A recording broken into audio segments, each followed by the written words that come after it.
un des éléments majeurs de l'année puisqu'il s'agit du budget 2025. Vous savez que nous avons eu des grandes craintes avec le budget de l'État tel qu'il avait été préparé par le précédent gouvernement, puisque, en ce qui concerne la ville de Lille, cela nous entraînait des dépenses ou des recettes moindres de 20 millions d'euros, ce qui était évidemment impossible. Le nouveau budget qui a été voté et que cette semaine et sur lesquels Audrey Linkenheld nous a informés au fur et à mesure du Sénat.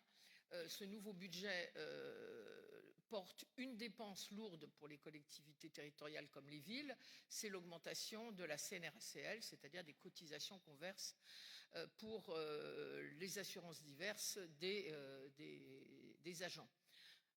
Pour la ville de Lille, cette augmentation entraîne 3,5 millions d'euros complémentaires.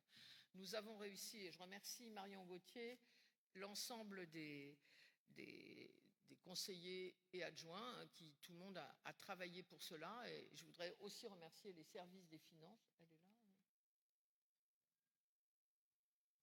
Daniela n'est pas là, mais en fait.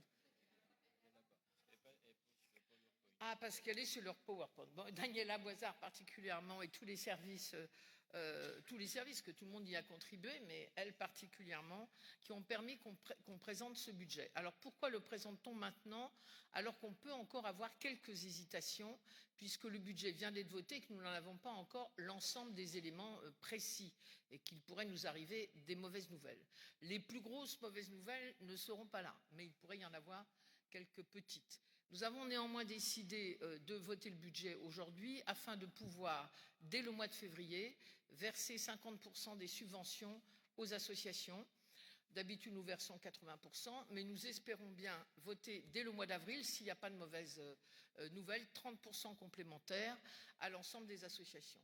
Je le dis très clairement, nous avons pris, contrairement à d'autres collectivités locales, d'autres villes, d'autres départements, d'autres régions, nous avons pris la décision dès le départ d'essayer de faire un budget sans baisser les subventions aux associations, à toutes les associations, quelles qu'elles soient. Et finalement, bon, alors il peut toujours en avoir une de moins ou une de plus en fonction de l'activité, mais globalement, c'est la décision que nous avons prise et nous espérons pouvoir la maintenir au mois d'avril, où en tout état de cause, nous verserons 30% supplémentaires aux clubs de sport, parce qu'ils n'ont pas d'autres copartenaires, cofinanceurs que la ville de Lille, et nous l'espérons à toutes les associations, s'il n'y a pas de mauvaises nouvelles qui nous arrivent d'ici là.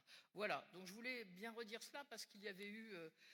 il y a eu quelques bruits, comme souvent ça arrive dans notre ville, pour expliquer que personne ne serait payé avant avril ou juin. Bon, ça n'a évidemment jamais été notre volonté et je pense que c'est une très bonne chose que nous votions, je l'espère, tous ensemble, enfin au moins en grande partie, le budget. Et je vais laisser la parole à Marion Gauthier en la remerciant une fois de plus de la rigueur de son travail et aussi de la façon...